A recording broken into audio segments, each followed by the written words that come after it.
In today's video we'll be taking a Taroko Express train. The Taroko Express trains are part of the Tze-chiang Express trains, and these are the intercity non-high-speed trains you can find in Taiwan. The Taroko Express trains can only be found on the east coast and are named after the famous and stunning Taroko National Park. What it's like to travel on board of these trains, we're all about to find out in this video. So join us on board of this Taroko Express from Taipei to Hualien. Our train continues to Taitung though, what is a bit more south from Hualien. And we start our journey at the railway station of Shulin in Taipei. What's not the most obvious spot to start your railway journey, but I have a good reason for that and I'll tell you why in this video.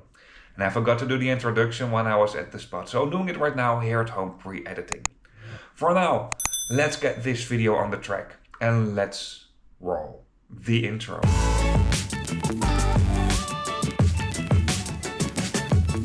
Our journey today starts in Shulin. Shulin is a part of New Taipei City, what basically feels the same as Taipei. So for the rest of the video I'll just call this Taipei. And even though this area is not being served by the metro, why you think it might be a little bit less lively, it is really a lively atmosphere around here. Not far away from the railway station you find a night market, and Taiwanese night markets are vibrant and bustling street markets that come alive in the evening. It's all in the name. Even when I was here at daytime it was already very busy.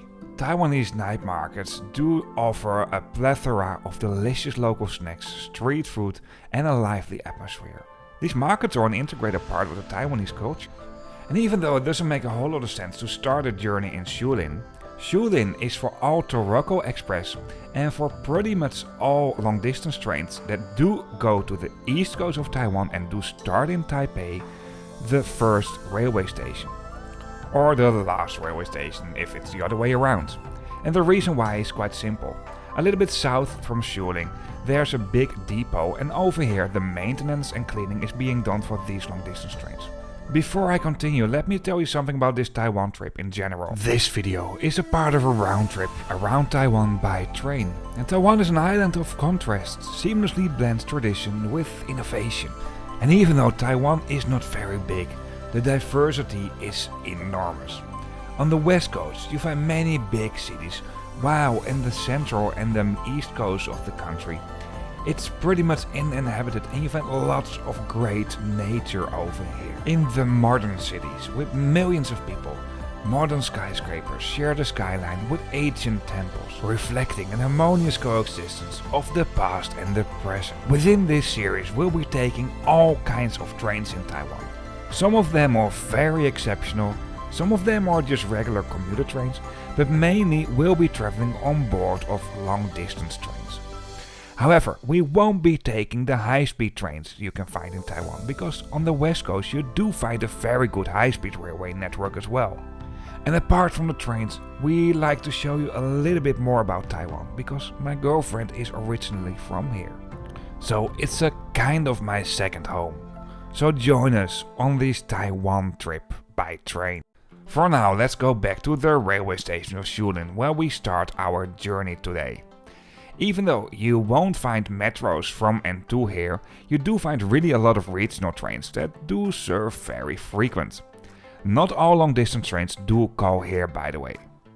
Typically for Taiwanese railway stations, at the front you find a parking lot for scooters. The way they designed this, it feels almost like it's a normal parking lot for cars. Obviously at the front of the railway station there is a taxi stand, and a little bit more at the other side of the railway station at the front you find a bus stop.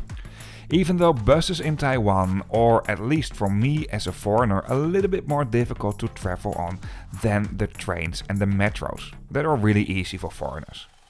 At the other side of the railway station there is another parking lot for scooters. I mean, we are in Taiwan after all. And over here you can also replace the batteries for the electric go-go-row scooters. I won't explain too much about this, but I really like this system. For now, let's enter the railway station of Shulin, what's once again not the biggest railway station of Taipei. Most long distance trains that do serve the west coast of Taiwan don't call here. At the ground floor I also noticed this baggage and parcel delivery depot. I don't know if there's a kind of partial service from the railways, but I think there is. If you know more about this, please let me know in the comments. I'm curious about this. The main concourse is located at the 3rd floor. However, toilets can be found at the 2nd floor, and even you won't find an escalator to the 2nd floor. There is an elevator that also goes to the 2nd floor. Accessibility is in general very well arranged in Taiwan, so also for passengers with mobility problems, you don't need to worry that much. And I really like this, because traveling should be easy for everybody. Within the main concourse of this railway station you won't find that much. However, obviously there are quite a lot of ticket counters. I really like it to see some staffed ticket counters, and the interaction I had with the railway staff on these ticket counters is, at least in my experience, they speak very well English.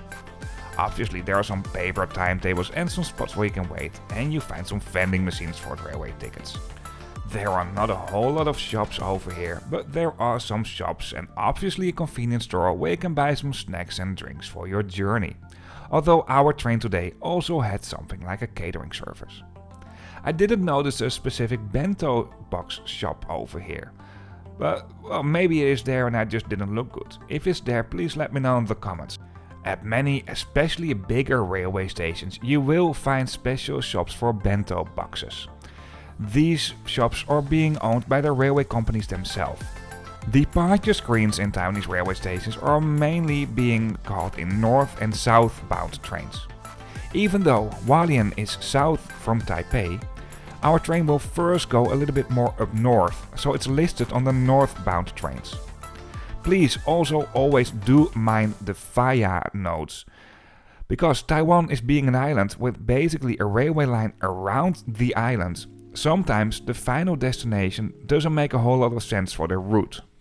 Some trains will, for example, first serve 3/4 of the island before going to the final destination, while the final destination might even not be that far away from where you are at this moment. Well, it's easy to avoid this, especially for long distance trains. A reservation is compulsory, so if you go to the website of the Taiwanese Railways that will pop up on the screen right now, you can find the timetables and route information. It all speaks for itself. If you go through the gates of the railway stations, you obviously have to put your ticket in the machine and also take it out again. Please do this because you need your ticket in the train, and also at the moment you leave the railway station at your final destination, you need your ticket. After the gates you get out at this area over here, what is quite spacious. There are some places where you can take a seat while you wait for your train. There's a vending machine for some drinks, and that's basically it. You will find 2 northbound platforms and 1 platform for the southbound trains. Keep in mind, in Taiwan they make a difference between platforms and tracks, and basically only platforms are numbered. 1 platform hosts in general 2 tracks. Only platform number 3 at this railway station only hosts 1 track. There are clear departure screens that will host information about the first upcoming departures from the platforms, and this is all in Mandarin and in English.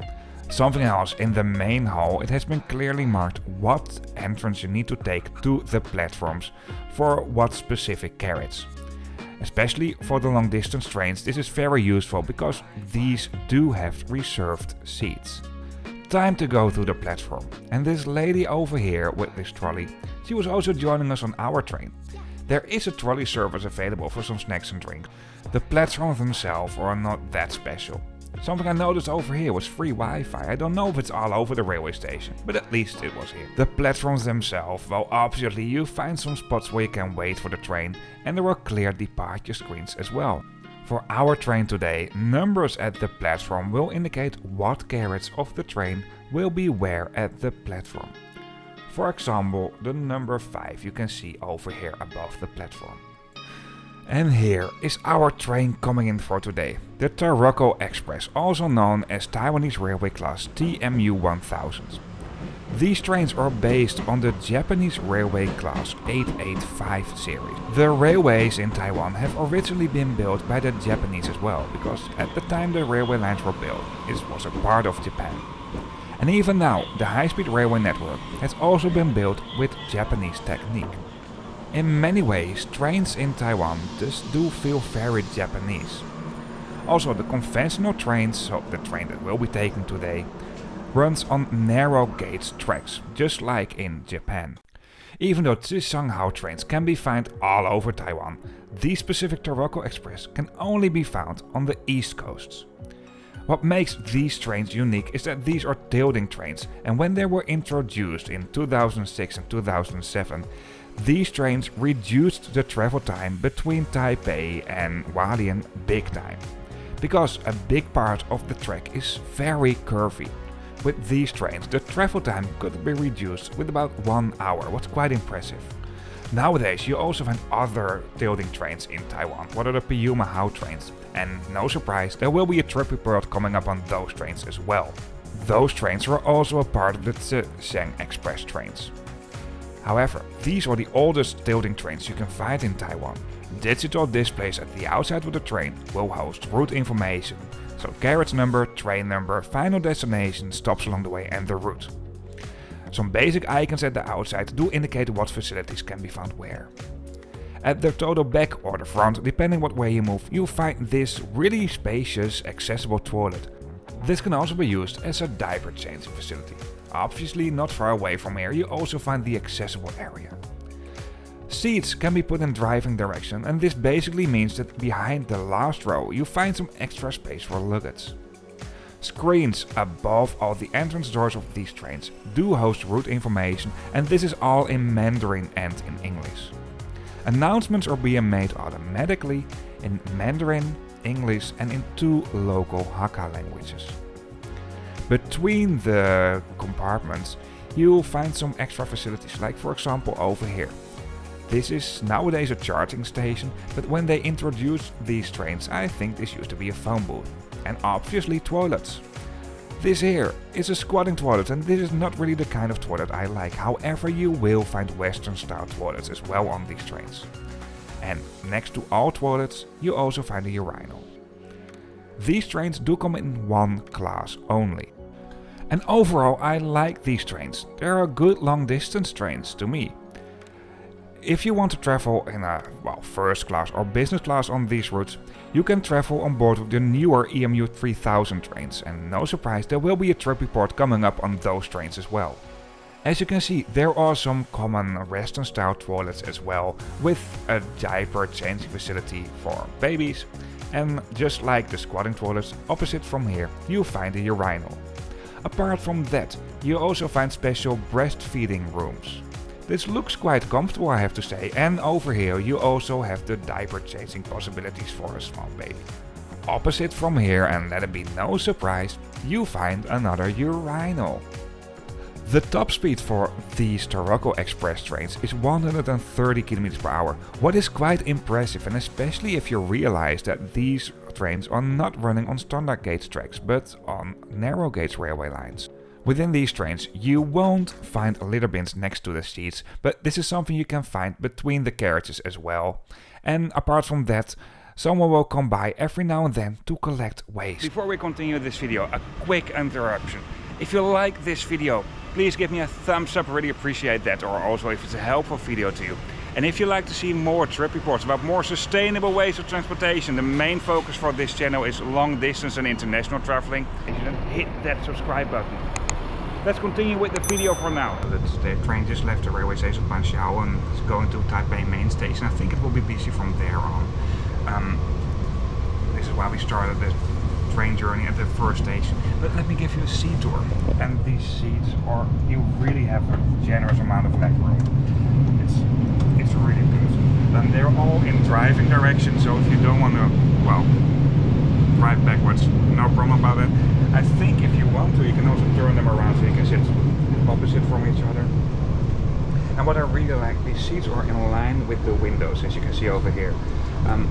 The windows themselves are not that big though, but they are in line, so you never actually have the views totally being blocked by something like this, what is really good. Magazine rack, you find a cup holder for 2 people obviously, because this is for 2.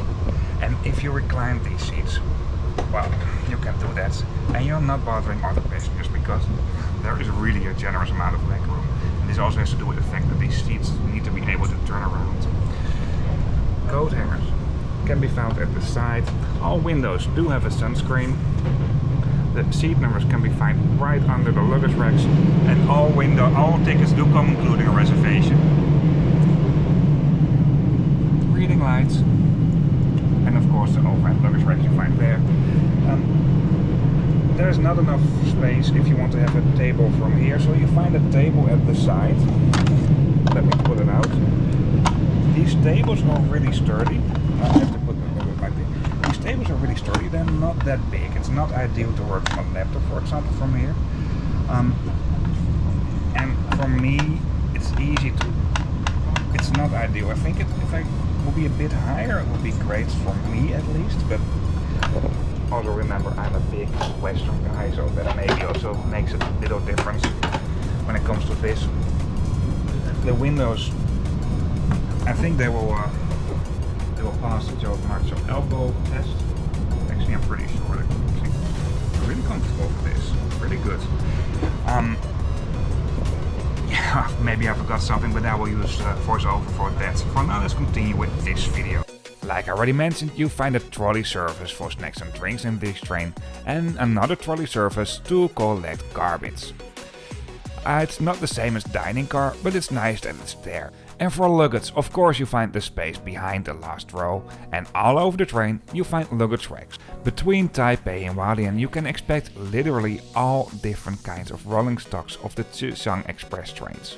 I do have trip reports coming up on other types of trains as well, although not always on the same route obviously.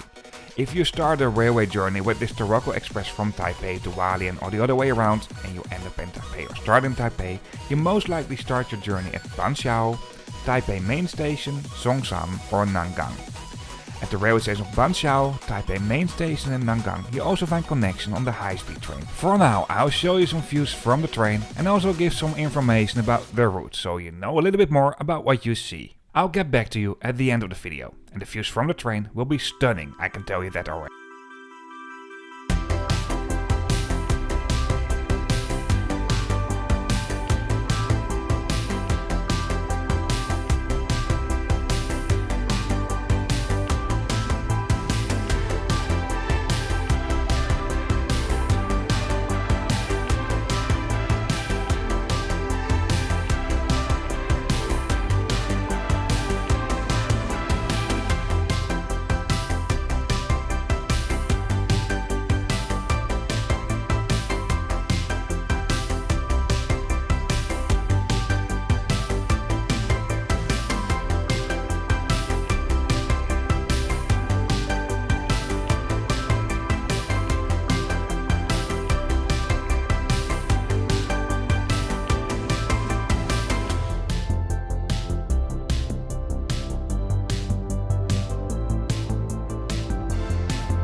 this video. It was a little bit dark at the end of the video, but it's actually a pity because the views are stunning. I hope you like this or this has been a helpful video to you. If so, give me a thumbs up. And if you'd like to see more trip reports, mainly by train, sometimes by ferry, even sometimes bus, but to show you what it's like to travel on a more sustainable way of transportation, then hit that subscribe button. See you on the next video. Once again, thank you for watching. I hope you enjoyed it. If you are interested in other trip reports, of course you can find them on this channel, and something else you can find in the description of this video on YouTube is a link to a map, and on this map you can find all trip reports. Of course I'm adding more lines to this.